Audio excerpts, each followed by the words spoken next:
Epigon è un'azienda che ha sviluppato una protesi valvolare mitralica transcatetere per il trattamento dell'insufficienza mitralica. Questa patologia ha un'incidenza alta, basti pensare circa l'8% della popolazione con più di 65 anni d'età, e tra questi pazienti solo il 4%, poco più, è eligibile per un trattamento chirurgico tradizionale. Invece il restante sono pazienti che necessitano di una riparazione o di una sostituzione valvolare tramite delle tecniche mini-invasive e quindi transcatetere. Epigon si trova nel Bioindustry Park da inizio 2015, in questi 6 anni ormai abbiamo circa quadruplicato sia il numero di dipendenti che i locali che occupiamo all'interno del parco, che abbiamo adibito sia ad uffici per la ricerca e sviluppo ovviamente ed anche per laboratori altamente specializzati per lo studio e la produzione dei dispositivi stessi. Essendo un progetto di complessità tecnica elevata e con delle tempistiche di sviluppo piuttosto strette, la presenza di un team disponibile a fornire energia e entusiasmo al progetto è stato ed è tuttora un aspetto essenziale. Sicuramente anche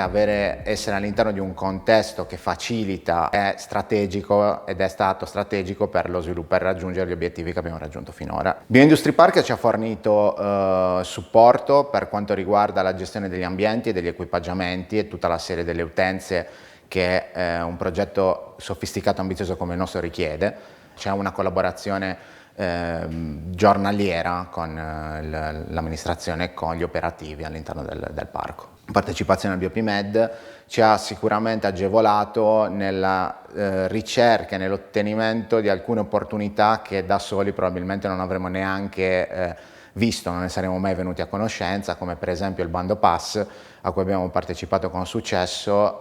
con cui abbiamo finanziato tutta una serie di attività di simulazione digitale per lo sviluppo del prodotto che ci hanno portato benefici estremamente significativi per la comprensione del prodotto e per continuare lo sviluppo del nostro design.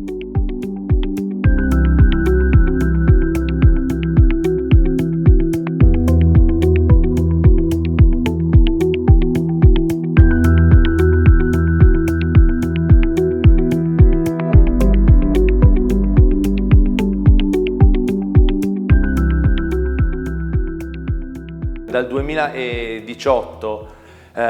Epigon fa anche parte di una realtà aziendale più grossa, più grande, Affluent Medical, specializzata nello sviluppo di dispositivi medici mini-invasivi. Al momento Epigon si trova in una fase storica importante perché abbiamo concluso la fase preliminare di test preclinici e ci troviamo ad iniziare ad arruolare i primi pazienti per l'inizio dello studio clinico pilota in Europa. Recentemente Affluent Medical è stata quotata su Euronext Parigi e con questa quotazione in borsa c'è stato un aumento di capitale di circa 25 milioni di euro che permetteranno il sostentamento del nostro progetto e anche degli altri progetti negli anni a venire.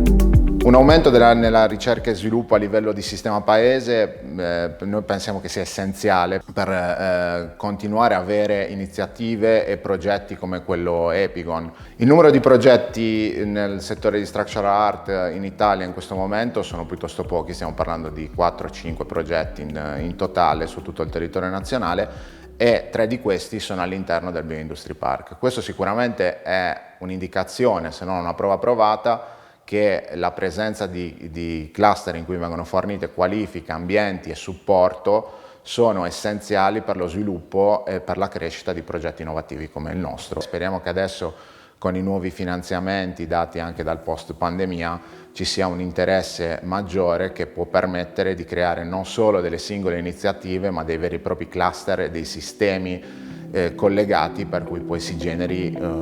ricchezza e benessere per tutto un settore.